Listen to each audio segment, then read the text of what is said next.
As midnight approached on the 31st of December 2006, most of Spain was preparing to celebrate the new year. Zaid Ait Malek spent the night evading police. He and his cousin had just completed a 5-hour ferry crossing from Morocco hidden inside a truck. They'd avoided detection, but now, having set foot on European soil for the first time, their luck looked spent.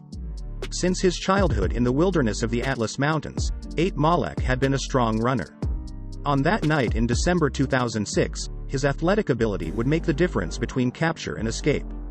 Later it would open up a whole new world, and help spare him deportation from the country he now calls home.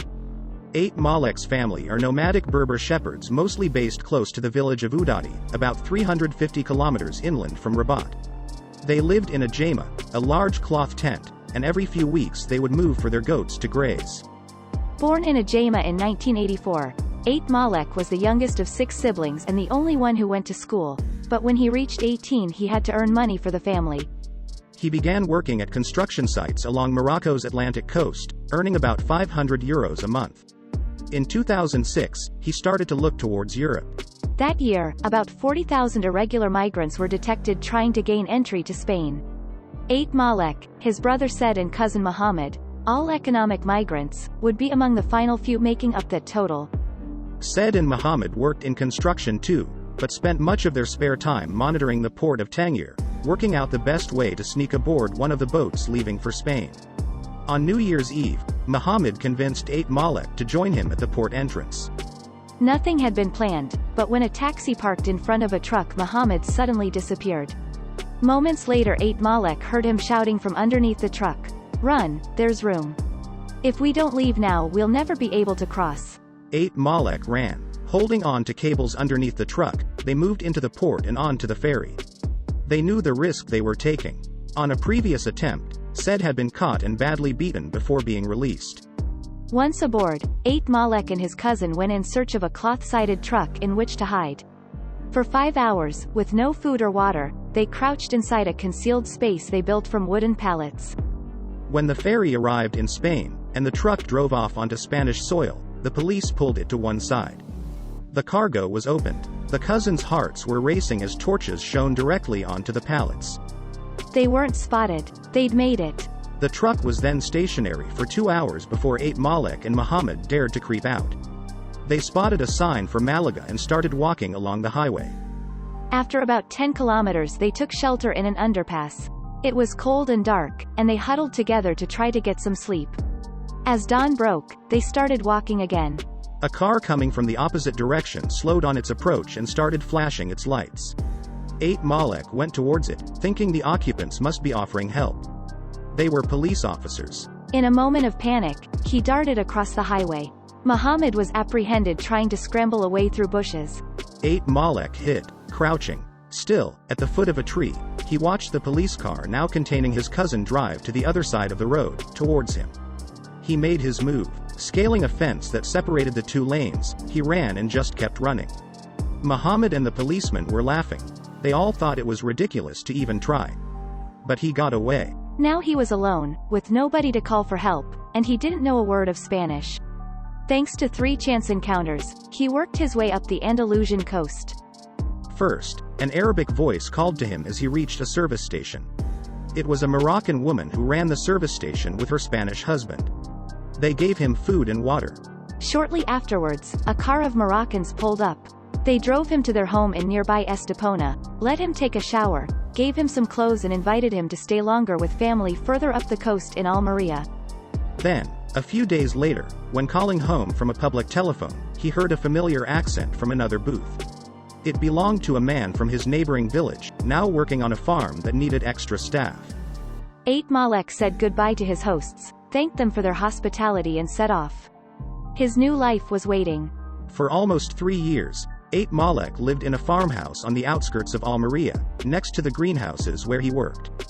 It was hard labor, picking tomatoes and watermelons, and maintaining greenhouses in the Andalusian heat for long hours. At times, he wondered whether he was any better off. When I was suffering, I seriously thought about packing up and going home.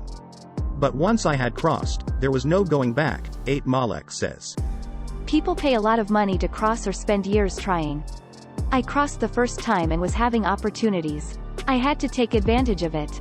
In 2010, he and a friend took up a job picking olives in Baena, 270 kilometers inland in the province of Córdoba. It was there that Spain finally began to feel like home.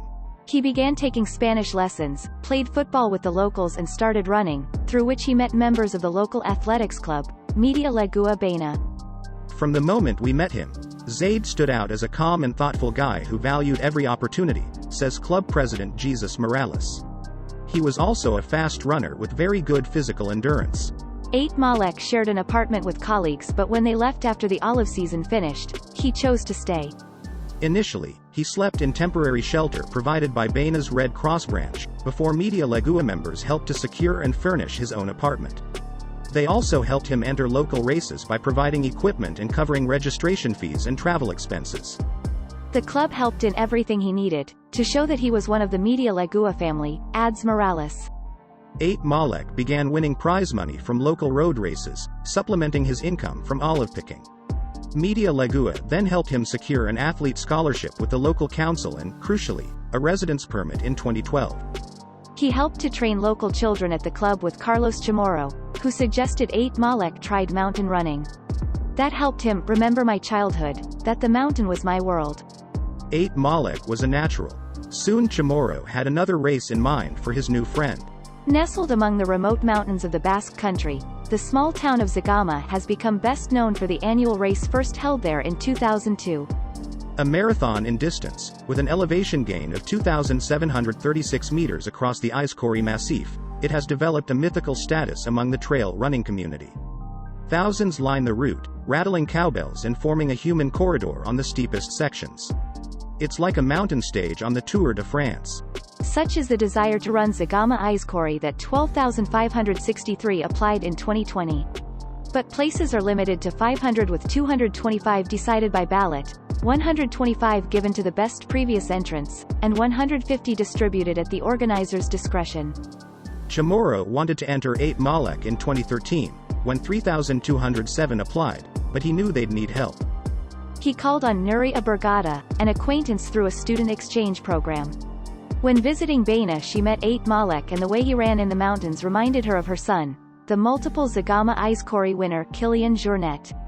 Jornet told race director Ainhoa Texorica it would be something nice to let Ait Malek enter. She agreed. Ait Malek was now up against an elite, international field. At the start line, he was an unknown. They soon took notice as he was immediately among the frontrunners. When he reached the famed Sancti Spiritu climb to the Aizkori summit, just short of halfway, he trailed leader Jornet by just 90 seconds. Ait Malek ultimately finished fourth, in just under 4 hours. It was a performance that changed his life. He was signed by a professional trail running team and began racing all over Europe, enjoying success on the Skyrunner World Series. In 2013 and 2014 he crossed the line first at the Spanish Mountain Racing Championships, but the runner-up was declared national champion as Ait Malek was not a Spanish citizen. In 2018, that issue finally came to a head. Under the terms of his residence permit, Ait Malek had to pick olives for 180 days a year for it to renew annually. Typical of his positive outlook, he saw it as a good form of training for an endurance athlete. He felt it helped to know how to suffer. But his race schedule, coupled with a shorter harvest, meant Ait Malek was going to fall short in 2018, so when his permit expired, he would technically be in Spain illegally. He could be deported from the country he'd called home for 12 years. Through trail running, Ait Malek had gained many friends. He had been selected by a pro team not just for his ability but his personality. Always smiling, occasionally sporting an afro, he became one of the most popular, most recognizable runners on the circuit among athletes and fans alike. Now they rallied together to start a social media campaign with a simple message, #Zaid Ait. It gained national media coverage, and his old friend Jornet gave his support. When Ait Malek raced at the 109 km Ultra Pyrenees in Catalonia in September, a week before his permit was due to expire, spectators held banners that read, Zaid Ait. They chanted it as he crossed the finish line in second place. The deadline passed, but a month later there was news. The Ministry of Justice granted him Spanish nationality, by letter of naturalization, which can be done in exceptional circumstances. A press release noted Ait Malek was fully integrated in Spain and explained the decision was based on his exceptional level and sporting results that offer serious expectations of success to our athletics.